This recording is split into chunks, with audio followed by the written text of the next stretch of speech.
Seorang pria memberi minuman keras kepada keledai hitam kecil yang telah dirawat selama bertahun-tahun. Kemudian dia menempatkannya dalam posisi yang sesuai. Terakhir, dia memberikan pukulan maut yang sangat kuat. Semua itu hanya untuk membuat keledai marah dan menendangnya hingga tewas. Namun, alkohol yang biasa saja di mata pria itu ternyata adalah minuman surgawi yang mengandung aura Dao bagi orang lain. Pukulan acak dari keledai hitam itu malah membebaskan energi spiritual dari minuman itu. Detik berikutnya, keledai itu perlahan berubah menjadi bentuk manusia. Lu Dangqi berlari dengan wajah bahagia. Namun tiba-tiba dia merasa malu karena disentuh oleh tuannya. Untuk menghindari petir yang mengganggu tuannya, dia memilih menjauh sedikit. Pria yang kepalanya terkena tendangan keledai mulai kehilangan kesadaran. Akhirnya, dia merasa bisa kembali ke dunia nyata. Pria itu sebenarnya adalah seorang siswa SMA yang belajar seni bela diri. Namun sebelum ujian, dia mengalami patah kaki kanan saat menyelamatkan seseorang. Dia berpikir bahwa hidupnya telah hancur. Tapi seekor burung hantu datang kepadanya. Burung itu membangkitkan sistem Master Genius dalam novel favoritnya. Sistem itu bahkan memanipulasinya untuk belajar selama 1 tahun penuh. Namun di dunia luar, hanya 2,5 menit yang berlalu.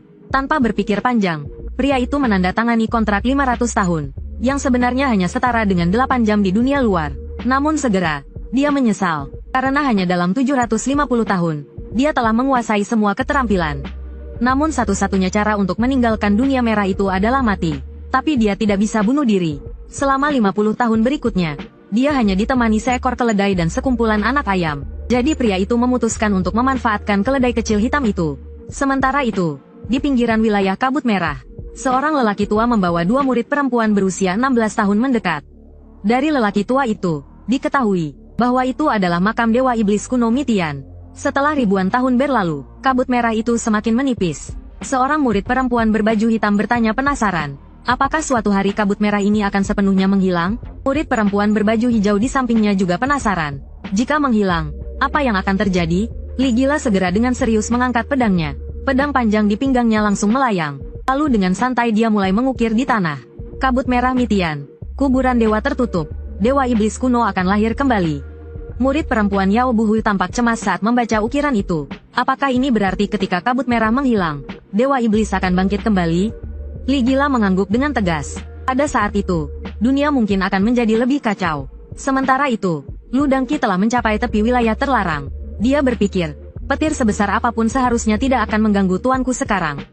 Namun, aku tidak tahu apakah lagu yang sering dinyanyikan oleh tuanku bisa meredakan petir. Jadi dia mulai bernyanyi. Pada saat yang sama, beberapa orang di pinggiran kabut merah terkejut. Bagaimana mungkin ada suara dari dalam wilayah terlarang? Dan bagaimana lagu itu bisa mengandung aura Dao yang misterius? Ahli musik, Lucier, seketika terkejut.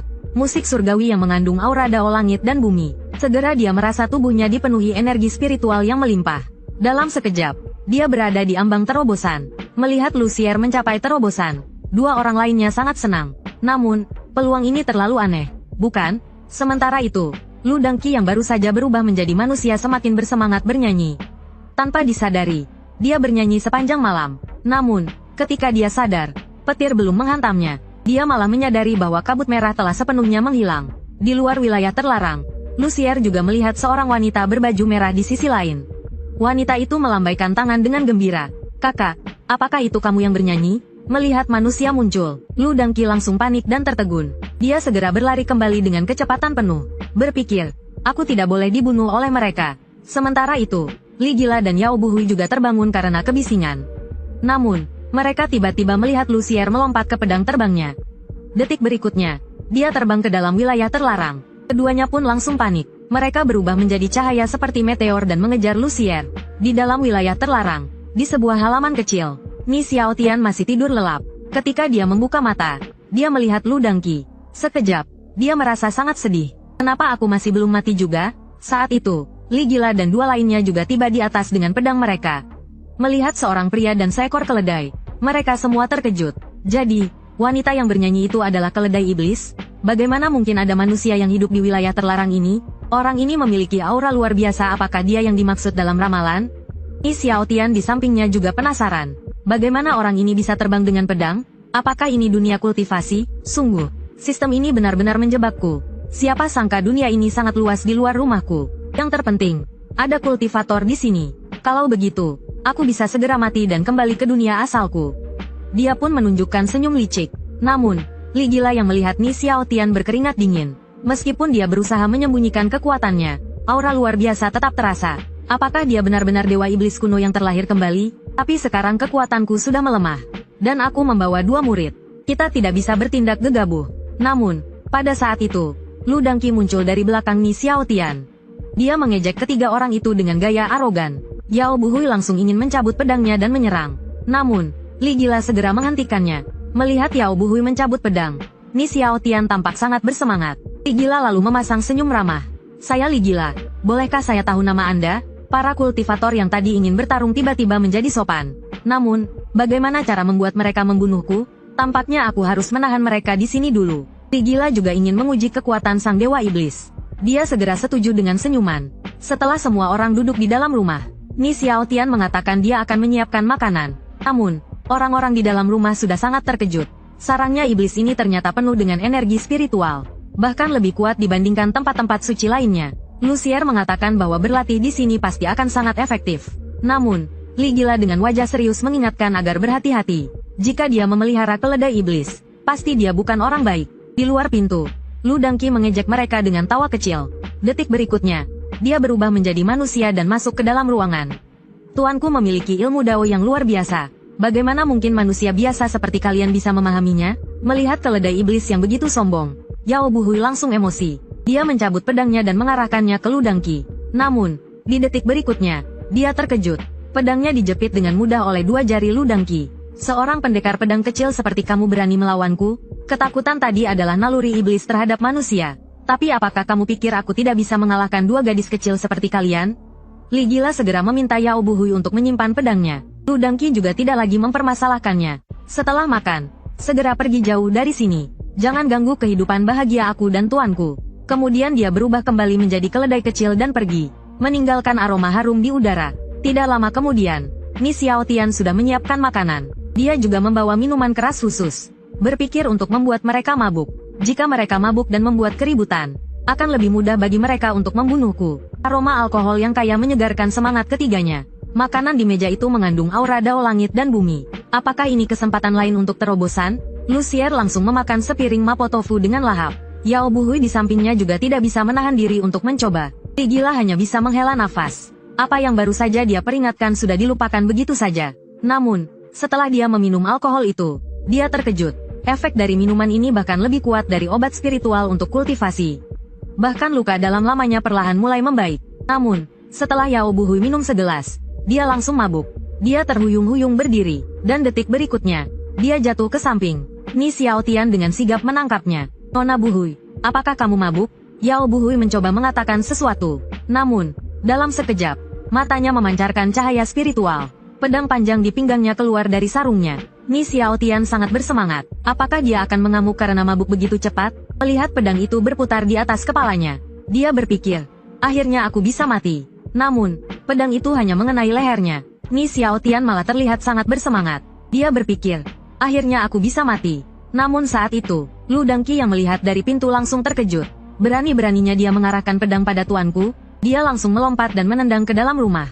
Dengan tendangan kakinya, dia menghantam pedang Yao Buhui. Detik berikutnya, pedang itu patah. Li Gila dan Lucier yang berada di samping sangat terkejut. Ini adalah pedang harta biasa. Bagaimana mungkin bisa dipatahkan oleh tendangan keledai? Ni Xiaotian juga merasa kesal. Sekarang orang-orang menggunakan pedang seperti ini untuk bertarung. Namun, Yao Buhui yang berada dalam pelukannya bergerak sedikit. Pipinya memerah. Dan sekejap kemudian, dia memuntahkan darah ke wajah Ni Xiaotian. Ni Xiaotian sangat terkejut. Apa yang terjadi? Hanya minum sedikit alkohol dan sudah muntah darah? Itu bukan salahku, kan? Dia berpikir. Apakah mereka kelompok penipu? Aku memberi makan dan minum dengan baik. Berharap suatu hari mereka bisa membunuhku. Tapi kenapa mereka hampir mati di tanganku sekarang? Untungnya aku sudah mempelajari semua ilmu pengetahuan dunia. Entah mereka benar-benar sakit atau hanya pura-pura. Aku tidak akan tertipu. Semua minggir, aku akan bertindak. Namun, setelah Ni Xiaotian memeriksa denyut nadinya, wajahnya menjadi serius. Li Gila langsung khawatir. Apakah muridku tidak bisa diselamatkan? Namun, dalam sekejap, Ni Xiaotian mengeluarkan jarum perak. Segera lepas pakaiannya. Lucier segera bertindak sesuai perintah. Dia perlahan melepaskan pakaian Yao Buhui. Setelah itu, Ni Xiaotian mulai menggunakan seni jarum perak. 1 jarum perak untuk menyelamatkan dunia. Dalam beberapa saat, Yao Buhui perlahan sadar kembali. Yao Buhui mencoba mencabut jarum perak dari tubuhnya. Namun, dia dihentikan oleh Li Gila di sampingnya. Ini bisa menyembuhkan penyakitmu. Kamu cukup berbaring saja. Dalam hati, dia berpikir. Dikatakan bahwa seni jarum perak ini diciptakan oleh Dewa Iblis kuno Mitian. Tidak peduli apakah itu seni hitam atau putih. Asalkan bisa menyelamatkan muridku. Itu adalah seni pengobatan yang baik. Mendengar bahwa pria di depannya telah menyelamatkannya, Yao Buhui segera bangun dan mengucapkan terima kasih. Ni Xiaotian hanya menjawabnya dengan sembarangan. Namun dalam hatinya dia berpikir, aku berniat untuk mati. Kenapa malah jadi menyelamatkan orang? Dan kali ini aku juga gagal mati. Apalagi yang bisa kulakukan untuk mati? Yao Buhui mengambil pedangnya yang patah dengan wajah penuh kesedihan. Melihat ini, Ni Xiaotian segera maju untuk menghiburnya. Meskipun Yao Buhui tahu bahwa itu karena keledai hitam yang melindungi tuannya, dia tetap merasa pedang ini telah menemaninya selama bertahun-tahun. Dia berkata bahwa dia ingin menguburnya dengan layak. Li Gila tidak mencegahnya. Kemudian Yao Buhui berkata kepada Ni Xiaotian, bolehkah aku meminjam alkoholmu, Tuan Ni? Ni Xiaotian tidak menolak, namun dia mengatakan bahwa dia ingin memberikan sesuatu padanya. Dia segera menarik napas dalam-dalam dari dantiannya. Melihat ini, Lucier mendekat dan bertanya, apa yang sedang dilakukan? Ni Xiaotian mengangkat pena di tangannya dan berkata, alkohol dan puisi adalah cara terbaik untuk mengucapkan selamat tinggal kepada seorang teman. Saat pena menari di atas kertas, ketiga orang lainnya terkejut. Mengapa setiap guratan penanya mengandung aura pedang yang luar biasa? Yao Buhui segera mencabut pedang patahnya. Dia mulai menari mengikuti bait puisi. Segera setelah itu, Ni Xiaotian menyerahkan puisi yang telah ditulisnya kepada Yao Buhui. Anggap ini sebagai permintaan maaf yang tulus. Hati Yao Buhui dipenuhi kebahagiaan. Dia segera membungkus pedang patahnya dengan puisi itu. Namun, tidak ada yang memperhatikan bahwa pedang patah yang dibungkus dengan puisi itu mulai memancarkan cahaya redup. Melihat langit sudah malam, Li Gila memohon untuk bermalam di rumah tersebut. Dia ingin mengamati lebih banyak tentang Sang Raja Iblis. Dia ingin melihat apa motif sebenarnya dari Ni Xiaotian. Aku mendengar ini dengan hati penuh kegembiraan. Memang aku sedang mencari alasan untuk menahan kalian di sini. Karena jika kalian pergi, di tempat terpencil seperti ini, di mana aku bisa menemukan orang yang akan membunuhku? Aku memasang senyum ramah dan berkata, di sini ada banyak kamar kosong. Beristirahatlah beberapa hari lagi jika kalian mau. Mendengar ini, Li Gila segera membungkuk untuk berterima kasih. Ketiganya berpikir bahwa mereka telah berhasil, dan tanpa sadar tersenyum di dalam hati. Sore harinya, aku berjalan keluar sendirian untuk menghirup udara. Aku melihat gadis itu benar-benar mendirikan batu nisan untuk pedang kesayangannya. Dia bahkan menyalakan 3 batang dupat kecil. Aku menghela napas ringan dan berkata, tak kusangka pedang bisa mendapat penghormatan seperti ini. Kapan aku bisa seperti pedang ini? Mati lebih cepat? Kapan aku bisa kembali ke dunia nyata lebih cepat? Dalam kesedihan, angin sepoi-sepoi tiba-tiba bertiup ke arahku. Melihat ini, aku tertawa keras dan berkata, Sobat Pedang, apakah kau mendengar keluhanku? Jadi, kau sengaja mengirim angin kecil untuk menghiburku? Aku berdiri dan melanjutkan berkata, satu-satunya teman yang bisa mendengar isi hatiku, hanyalah dirimu, Sobat Pedang. Jika begitu, hari ini aku akan memainkan sebuah jurus untukmu. Anggap saja ini sebagai perpisahan dariku. Setelah berkata demikian, aku mulai bergerak. Aku memainkan Tai Chi yang kupelajari di sekolah. Saat itu, Lucier keluar dari kamar dengan setengah sadar. Dia ingin keluar untuk buang air. Namun, setengah jalan, angin kuat bertiup ke arahnya. Dia merasakan angin itu penuh dengan aura Dao yang kuat. Lucier membuka matanya dengan lebar. Dia menyadari bahwa aura itu berasal dari luar pintu. Dia segera menuju pintu utama untuk melihat. Ketika dia melihat bahwa itu berasal dari Ni Xiaotian, dia langsung terkejut hingga tak bisa berkata-kata.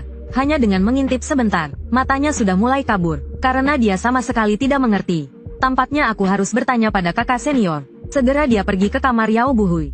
Dia menceritakan semua yang dia lihat sebelumnya. Mendengar ini, Yao Buhui meletakkan tangannya di perutnya. Lagi pula, aku hanya ditusuk 1 jarum olehnya. Tapi aku merasa kultivasiku meningkat pesat. Sepertinya ada tanda-tanda aku akan naik tingkat. Jangan-jangan dia benar-benar Raja Iblis yang disebut oleh guru. Sementara itu, Ni Xiaotian masih menikmati gerakan Tai Chi-nya. Tiba-tiba, tangannya mulai berputar, seperti sedang mengumpulkan energi. Kemudian, telapak tangannya meluncurkan energi ke atas. Energi yang mengerikan langsung menerobos langit. Di atas langit, petir dan guntur segera bergemuruh. Ni Xiaotian terkejut oleh kejadian tiba-tiba ini. Aku hanya bermain Tai Chi. Kenapa sampai memicu petir langit? Petir jatuh ke sebuah pohon besar di dekatnya. Pohon itu langsung hancur menjadi abu karena terkena petir. Melihat hal ini, Ni Xiaotian tertegun. Tidak kusangka pohon sebesar itu bisa hancur seketika. Kalau petir ini mengenai manusia, mereka pasti langsung hancur. Lalu dia tiba-tiba menyadari sesuatu. Kalau petir ini menghantamku, aku mungkin bisa mati lebih cepat. Dengan begitu, aku bisa kembali ke dunia nyata. Memikirkan ini, Ni Xiaotian tertawa keras sambil menunjuk ke langit. Ini adalah petir dunia kultivasi. Pohon sebesar itu saja langsung hancur.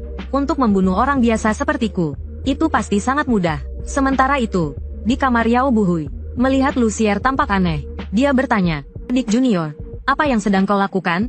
Lucier menoleh dan memandang Yao Buhui. "Kakak, bukankah kau bilang bahwa seni bela diri Xiaotian mengandung aura dao yang bisa membantumu mencapai terobosan? Aku ingin mencoba meniru gerakan Xiaotian. Aku akan mempraktikkan gerakannya untukmu. Siapa tahu itu bisa membantumu mencapai terobosan." Mendengar ini, Yao Buhui tertawa terbahak-bahak. Lalu dia memanggil adik juniornya dengan senyuman. Dengan bingung, Lucier mendekat. Yao Buhui mengulurkan tangan dan menyentuh dahinya. Dia berkata dengan serius, "Adik junior, kemampuan Tuan Ni itu tampaknya jauh lebih kuat daripada yang kita bayangkan. Saat berada di luar, kita harus lebih waspada. Selain itu, aura dao bela diri hanya bisa dipraktikkan oleh mereka yang benar-benar mengerti esensinya. Ini bukan sesuatu yang bisa dipelajari begitu saja." Mendengar ini, Lucier tampak kecewa. "Jadi aku tidak bisa membantu kakak senior mencapai terobosan?" Yao Buhui mendengarnya dan menghiburnya. "Tidak apa-apa, niatmu saja sudah cukup." Namun, percakapan di dalam kamar mereka didengar dengan jelas oleh keledai kecil yang sedang tidur di luar. Keledai itu dengan sedikit meremehkan bergumam, "Tuanku begitu hebat, bagaimana mungkin gadis kecil sepertimu bisa mempelajari keahliannya?" Namun, setelah mendengar percakapan mereka, keledai itu pun berpikir ingin berlatih juga. Segera, keledai kecil itu pergi ke tempat terpencil dan mulai dengan gembira mempraktikkan Tai Chi Ni Xiaotian. Sementara itu, di atas awan petir, hukum langit yang baru saja dipukul oleh Ni Xiaotian masih dalam keadaan kebingungan. Saat itu, awan petir di belakangnya berubah menjadi tangan besar dan menunjuk ke keledai di bawah. Hukum langit melihat keledai itu sedang menari dan berseru dalam hati, "Astaga, tak kusangka keledai ini bisa berubah bentuk." Namun belum pernah melewati petir tribulasi, dan sekarang keledai ini sudah berhasil berubah bentuk. Pantas saja dia terlihat begitu sombong. "Barusan aku dipukul diam-diam. Pasti ini ulah keledai itu. Harimau tidak mengaum. Kalian pikir aku ini kucing sakit? Hari ini aku akan memanggang keledai ini." Baru saja dia berkata begitu, petir mulai turun tak terhitung jumlahnya di sekitar Ludangqi. Di sisi lain, di puncak bukit, Ni Xiaotian sedang memegang kuali besar untuk menarik petir. Melihat begitu banyak petir jatuh, namun tidak satu pun menghantamnya, Ni Xiaotian akhirnya tidak tahan lagi. "Aku berdiri di tempat setinggi ini, bahkan membawa kuali untuk menarik petir. Mengapa tidak ada yang menghantamku? Jangan-jangan hukum langit di dunia kultivasi ini. Apakah hukum langit ini rabun jauh 10.000 derajat?" Saat berkata begitu, dia tiba-tiba teringat sesuatu. "Sekarang aku ada di dunia kultivasi, bukan? Aku perlu melakukan sesuatu yang mistis, seperti membuat sumpah atau semacamnya." Berpikir demikian, dia mulai mencoba seni sumpah. Detik berikutnya, petir benar-benar menghantam di dekatnya. Melihat metode ini berhasil, Ni Xiaotian segera memasuki mode berbicara tanpa henti. Dia mulai mengutuk leluhur petir hingga 18 generasi. Dia berhasil mengalihkan semua petir yang seharusnya menghantam Ludangqi.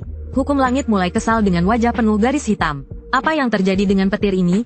Bagaimana bisa petir berbelok sendiri? Aku akan memberikan serangan petir yang luas kali ini. Hari ini, aku tidak percaya bahwa aku tidak bisa menghantam keledai ini setidaknya sekali." Dengan hukum langit melepaskan petir, seketika, petir yang tak terhitung jumlahnya mengarah langsung ke Ludangqi. Namun, Ni Xiaotian di sisi lain terus berbicara tanpa henti. Akhirnya, petir tidak tahan lagi. Petir itu berbelok dan menyerang Ni Xiaotian. Melihat hal ini, hukum langit terkejut. Apa yang terjadi dengan petir ini hari ini? Kenapa bahkan tidak mendengarkan arahanku? Namun, menghadapi energi petir yang begitu besar, Ni Xiaotian menunjukkan senyum puas. "Akhirnya, tampaknya aku bisa pulang."